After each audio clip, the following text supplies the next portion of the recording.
I'm here with the chair of the Trump campaign, Paul Manafort. Thanks for joining us again this morning. You're probably sick about talking about this Melania Trump speech, but is John Carl right? It was done by a family friend. That's why no one's going to be held accountable? We really don't know what was done by and who it was done by. As far as we're concerned, the speech is Melania's speech. We're talking about 50 words out of 1,400. The thoughts are not, they're part of the speech, but the speech itself talks about her immigrant status, her love of country, her love of husband. These are her stories. These are her messages. What she communicated to the American people Monday night is a genuine message from her heart, and as far as we're concerned, that's the end of it. That's the end of it. You also had the similar passage in Don Jr.'s speech, very different matter last night. One of the speechwriters had written that before, but have you guys figured out how to get one of those programs just to prevent this from happening again? We've got a program. That's why every other word I use is blanked out. Okay. Well, let's move on. Talk about last night. We saw that tweet from Donald Trump. He was happy with how it went? He was very happy how it went. It was one of the highest rated speeches of the convention so far. What we're very happy about is the speeches that we put onto the program that we wanted to score points on, communicating to the American people, all have scored very highly. Melania's speech, Rudy Giuliani's speech, several of the speeches on the first night from some of the Americans whose lives had been affected by policies of the Obama-Clinton administration, and then last night Donald Trump Jr.'s speech and Chris Christie's speech.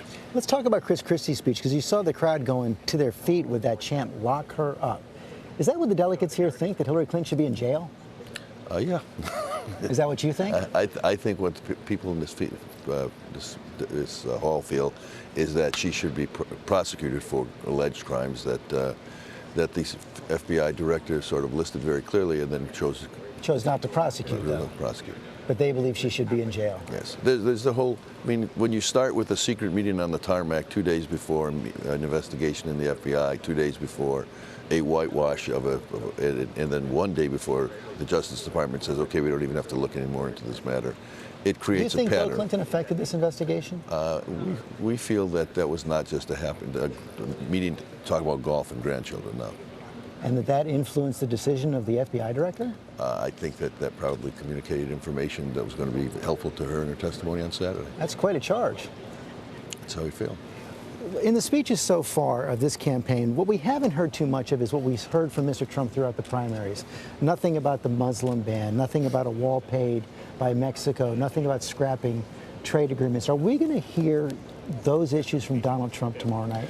Look, the purpose of this convention is to do some things that haven't been done during the course of the campaign. In the campaign primaries, he was competing against 16 other Republicans, and his goal was to separate his vision from their visions, and clearly he was very successful at doing that.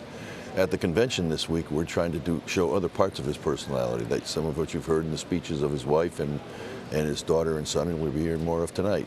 We feel that the American people don't know all of Donald Trump. They don't know the personal side of him. They don't know, really, they know he's a businessman, but they don't understand that in business he's used his abilities not just to create great empires, but to treat people who have never had chances in life to opportunities. So none of those signature issues tomorrow night? I didn't say none of the signature issues tomorrow night.